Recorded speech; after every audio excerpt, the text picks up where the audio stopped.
What's going on, guys? It's Bravo here with my first Dead by Daylight video on this channel. So something I kind of want to talk about is me being a brand new player to Dead by Daylight. I just downloaded the game a little over a month ago, and I just hit the 100-hour milestone. So I kind of want to talk about, some of the positives, some of the negatives, some of my thoughts, and overall just like the current state of the game, coming in as a new player.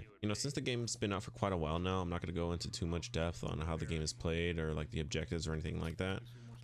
But if there is anyone new watching this, the game is pretty simple. There's one killer, 4 survivors. 4 survivors have to power up 5 generators and open the exit gates and try to make it out alive.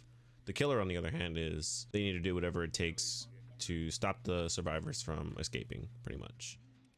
It's a pretty simple concept, but when it boils down to it, it's a lot harder than what it sounds like, especially being both killer and survivor. So first impressions coming in, definitely like on the lower ranks, like from rank 20 to about rank 12, the game feels very killer sided. And what I mean by that is you just get steamrolled. It feels like, because you typically new survivors don't really have, like the game knowledge on how to like loop properly or how to take advantage of like advantages.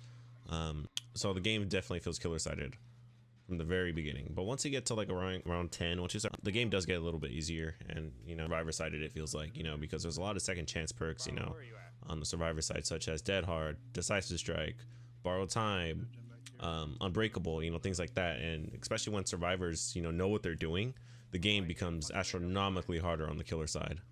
So with my 100 hours put in, I've got up to about rank 6 on survivor, and I've got up to about rank 10 on killer. And the game's a lot of fun. I love the fact that every time I load in, it's a completely different experience. Every game has its own outcome. There's never two of the same game ever, at least not in my experience. So now I'm gonna get into some of the positives. I love the fact that the whole game is just based off of mind games. Like, oh, is the killer gonna fake this way, or oh, is the survivor gonna vault that window? Like, being able to outplay the opponent is so satisfying when you're able to pull it off. Like you get like a high that like, people know what I'm talking about. It's an amazing feeling being able to outplay your opponent. And I love the fact that all the killers are unique. There aren't two of the same. I'm sure someone can make the argument that Michael Myers and Ghostface, are very similar because they're stealthy, but their stealth abilities work in very different ways. So I love the fact that all the killers have their own thing going on for them. And I believe there's 22 killers in the game currently from the time of this recording. And I love all of them so far. I haven't come across a killer that I don't like playing as, except Freddy Krueger. I haven't not yet touched Freddy Krueger because he has too much going on for him, and I honestly hate going against Freddy, but that's a totally different topic for a different video. But just the fact that licensed killers are in this game, it makes the game just so cool. How cool is it being able to load up in a Dead by Daylight and play as freaking Michael Myers? You get to play as Ghostface, things like that. It makes the game so cool. So now I'm gonna get some of the negatives. The negatives is definitely the balance, I feel like, with the perks, because like I said, typically when new survivors start off, they don't really have all those quote-unquote crutch perks, such as borrow time, unbreakable, decisive strike, dead hard. Like, man, those are such cheesy perks to go against. And especially if you have a whole team running that when you're the killer, it's an oh man experience. Like, it feels like a headache sometimes. But definitely in the perk balance, once you start getting into the higher ranks, like the purple and the red ranks, man, it honestly feels like I'm getting bullied every time I play as a killer going against higher ranks, because man, they're so good at looping, they're so good at taking advantage. But just the fact that they have second chance perks, makes it astronomically harder. So it definitely feels more survivor friendly, like as you start progressing higher. But don't get me wrong, I'm not saying killers are just trash or anything like that. I'm just saying, like, when it comes to the perk balance, because it's the same thing on the killer side too, because especially if you have ruin, hex undying, man, that's so oppressive for any survivor, especially in the lower ranks. It takes so long to like find the hexes, and then like disabling it, only have to disable another one. Like, it's honestly a pain. But another thing, what I'm trying to say is, you start noticing the balance issues once you start progressing and you go against more experienced players, which kind of brings me into my next thing, is about half the killer roster aren't really viable in high ranks. Like, sure, like don't get me wrong, there's like those one tricks who, you know, really good blight players will destroy you. But you know, like the clown, for example, like he's compared to the nurse, compared to like other killers, like half of the roster just isn't viable in the higher ranks.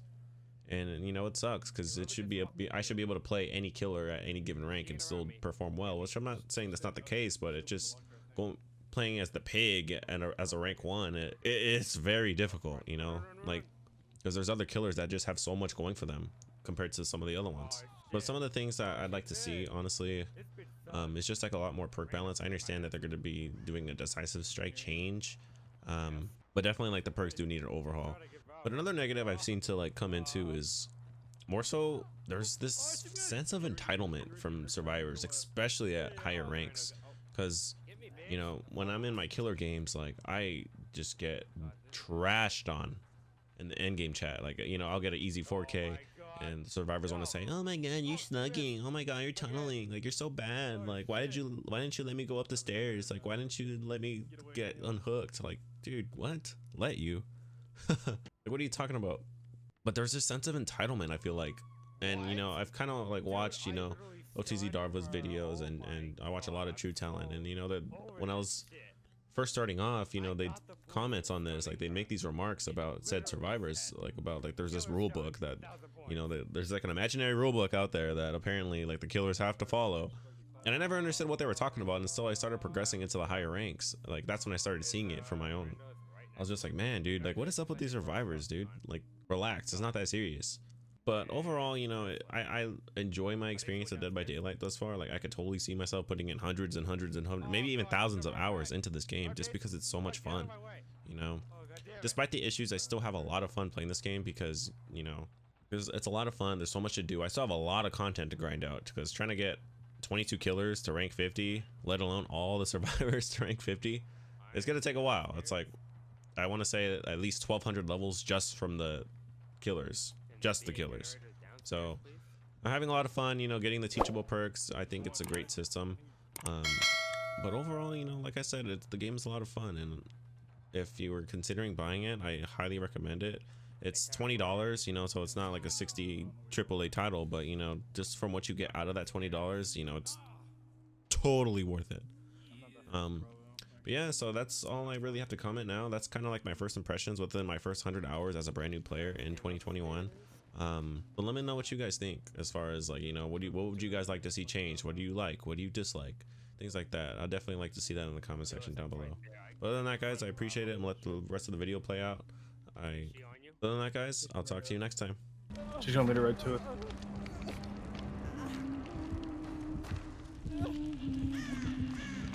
Oh, I see y'all. I see y'all. I got him. I heard a gen somewhere over here, I think, being worked on.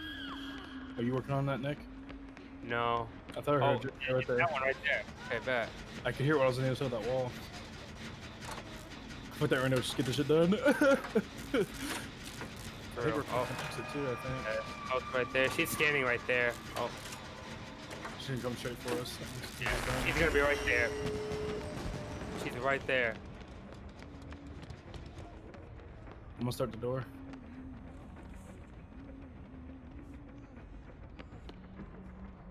Here, let me heal Nick actually first. Sure is. Let's just leave. Fuck the rando. Oh, she didn't do much anyways. Anybody know if she has no one escapes death? No idea. Oh, she's not even heading towards us yet. She's literally just. She's probably got tired of us unhooking people. Hey, Tyrant, take the door. I'll heal Bravo. Alright.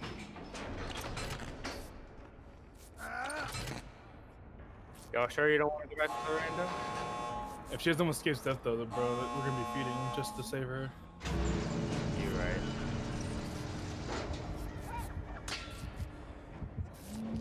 Oh, oh shit! Okay, she doesn't have no one escapes death.